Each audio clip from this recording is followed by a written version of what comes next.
Hello and welcome back to my YouTube channel Universal Fact by Vaishali.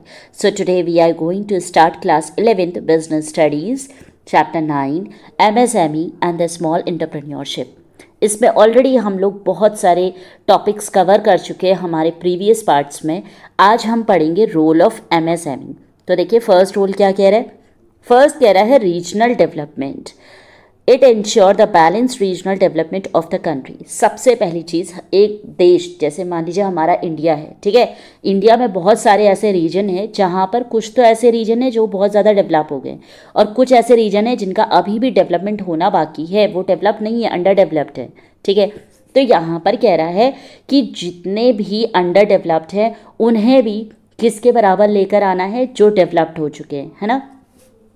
कह रहा है हमारा देश तभी एक प्रॉपर डेवलपमेंट कर पाएगा जब जितने रीजन हैं वो सब बराबर हों. तो देखिए मान लीजिए एक रीजन में 10 इंडस्ट्रीज़ बनी है और एक में सिर्फ 2 ही बनी है, तो जो 2 बनी है ना उन्हें भी 10 के बराबर लेकर आना है. और वो कैसे होगा, जब हम उन इंडस्ट्रीज़ में उन रीजन्स में क्या करेंगे, इंडस्ट्रीज़ बनाएंगे तब वो बराबर रीजन में बैलेंस हो पाएगा. तो बेसिकली यहाँ पर हमें यही बताया जा रहा है कि हमें एक कंट्री के अंदर एक बैलेंस्ड रीजन डेवलपमेंट बनाना है और वो तभी हो पाएगा जब हम क्या करेंगे, अपनी बहुत ज़्यादा इंडस्ट्रीज़ उन एरियाज़ में खोलेंगे जहाँ पर उनकी ज़रूरत है, ठीक है. सेकेंड कह रहा है employment opportunities. They provide a large number of employment opportunities.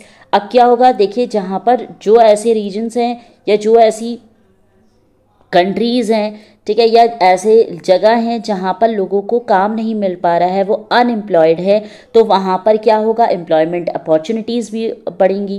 देखिए कुछ ऐसे देश हैं जहाँ पर, या कुछ ऐसे रीजन्स हैं जहाँ पर आपने देखा होगा ना इंडस्ट्रीज़ बनी है, इंडस्ट्रीज़ नहीं बनी है तो उन्हें काम भी नहीं मिला है. तो आप अगर अंडर डेवलप्ड रीजन्स में इंडस्ट्रीज़ खोलेंगे तो उनके आसपास लोग जो बेरोज़गार बैठे हैं उन्हें भी काम मिलेगा, ठीक है. तो एम्प्लॉयमेंट अपॉर्चुनिटीज़ क्या हो जाएंगी, ऑटोमेटिकली बढ़ जाएंगी. थर्ड कह रहा है variety of products. They provide a large variety of products for mass consumption like consumer goods, readymade garments, hosiery goods, stationery items etcetera.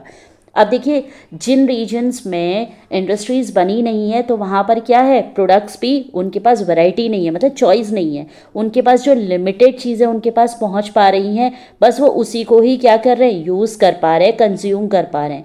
तो एक्स्ट्रा फैसिलिटीज़, एक्स्ट्रा चॉइसेस उनके पास कब होंगी, जब उनके वहाँ पर इंडस्ट्रीज़ बढ़ने लगेंगी.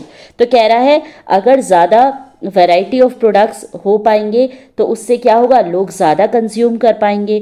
जैसे कि क्या कंज्यूम कर पाएंगे, जैसे कि गुड्स हो गए, रेडीमेड गारमेंट्स हो गई, हॉजरी हो गई, स्टेशनरी आइटम्स हो गए. तो ऐसी बहुत सारी चीज़ें ऑटोमेटिकली बढ़ जाएंगी, चॉइसेस बढ़ जाएंगी, वैरायटी बढ़ जाएंगी अगर स्मॉल स्केल इंडस्ट्रीज़ क्या करी गई, खोली गई. नेक्स्ट आ रहा है simple technology. They produce simple products using simple technology and mainly depend on locally available resources. It will lead to the overall development of the country. कह रहा है छोटी छोटी प्रोडक्ट्स, सिंपल प्रोडक्ट्स को हम यूज़ करके, सिंपल टेक्नोलॉजी यूज़ करके हम क्या कर सकते हैं, जितने हमारे आसपास के अवेलेबल रिसोर्सेज है उसे हम यूटिलाइज़ कर सकते हैं.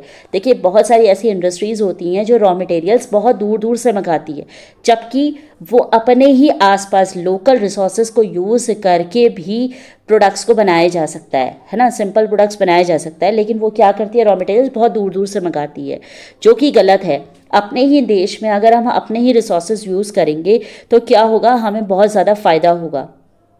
हम अपने ही देश के रिसोर्सेज को यूज़ कर पाएंगे जिससे कि हमारे देश का ओवरऑल डेवलपमेंट भी हो पाएगा. नेक्स्ट कह रहा है opportunities to new entrepreneurs. They provide a lot of opportunity to the new enterprise. आपने देखा होगा बहुत सारे हमारे देश के लोग जो बहुत पढ़ते हैं और पढ़ने के बाद दूसरी जगह जॉब करने चले जाते हैं या दूसरे देशों में चले जाते हैं. तो वो बेसिकली क्यों हो रहा है, क्योंकि उन्हें जो अब जॉब अपॉर्चुनिटी चाहिए वो उन्हें नहीं मिल पा रही है. और वो ऐसा क्यों हो रहा है, क्योंकि लोग अपने देश में इंडस्ट्रीज़ खोलना पसंद नहीं कर रहे हैं, वो उस पर काम करना पसंद नहीं कर रहे हैं, इंटरप्राइजेस नहीं बना रहे हैं. अब अगर इंटरप्राइजेस होंगी नहीं, इंडस्ट्रीज़ होंगी नहीं तो लोगों को काम नहीं मिलेगा, और लोगों को काम नहीं मिलेगा तो वो बाहर जाएंगी, है ना. तो कह रहा है अगर जितने भी नए एंटरप्रेन्योर्स हैं अगर वो हम अपने ही देश में काम करेंगे तो बाकी लोग जो बेरोज़गार बैठे हैं उन्हें भी बहुत सारी अपॉर्चुनिटीज़ मिलती रहेंगी. नेक्स्ट आता है low cost of production, locally available resources are less expensive. अब देखिए मैंने अभी पहले वाले में बताया था कि हमें अपने आसपास के जितने भी लोकल रिसोर्सेज हैं उनका यूटिलाइजेशन करना चाहिए रेदर देन कि हम उसे दूसरी जगह से मंगाएं, है ना। उससे फ़ायदा क्या होगा, अगर हम अपने आसपास के ही रिसोर्सेज यूज़ करेंगे तो पहली चीज़ हमें अपने देश के ही रिसोर्सेज मिल रहे हैं जहाँ पर हमें बाहर के रिसोर्सेज की ज़रूरत नहीं पड़ेगी, है ना। हम अपने देश के ही रिसोर्सेज को यूज़ कर पाएंगे, ये बहुत अच्छी बात है। और दूसरा ये होगा कि अगर हम अपने ही देश के रिसोर्सेज यूज़ करते हैं, अपने आसपास के रिसोर्सेज यूज़ करते हैं तो वो एक्सपेंसिव भी नहीं होते हैं, है ना। रेदर देन अगर हम कहीं और से मंगाएंगे तो वो ज़्यादा एक्सपेंसिव होते हैं। नेक्स्ट 7th देखिए, क्विक डिसीजंस। अब देखिए क्विक डिसीजन क्या कह रहा है, quick and timely decisions can be taken without consulting many peoples as they are running on small scale and hence new business opportunities can be captured at the right time. कह रहा है यहाँ पर अगर आप MSME यानी कि small enterprises open करते हैं तो कह रहा है यहाँ पर आप क्विक और टाइमली डिसीजन ले पाएंगे किसी से बिना कंसल्ट किए, और जितने भी नई नई अपॉर्चुनिटीज़ आ रही है ना वो एक सही समय पर आप क्या कर पाएंगे, ग्रैब कर पाएंगे। तो ये कई बार क्या होता है, हम बहुत सारे लोगों से कंसल्ट करते हैं, अलग अलग माइंड बन जाते हैं और हम एक प्रॉपर डिसीजन नहीं ले पाते। तो आप क्या कर सकते हो यहाँ पर, अगर आपने बिजनेस एंटरप्राइजेस खोलना है तो आप क्विकली और टाइमली एक सही समय पर बिजनेस को ओपन कर पाओगे, है ना। So these are some of the roles जो ऑलरेडी हम डिस्कस कर चुके हैं। Regional development, employment opportunities, variety of products, simple technology, opportunity to new entrepreneurs, low cost of production और क्विक डिसीजंस। आई होप आप सभी को ये सारे ही पॉइंट समझ में आ गए होंगे। नेक्स्ट में हम डिस्कस करेंगे problems of MSME। Till then, bye bye, take care.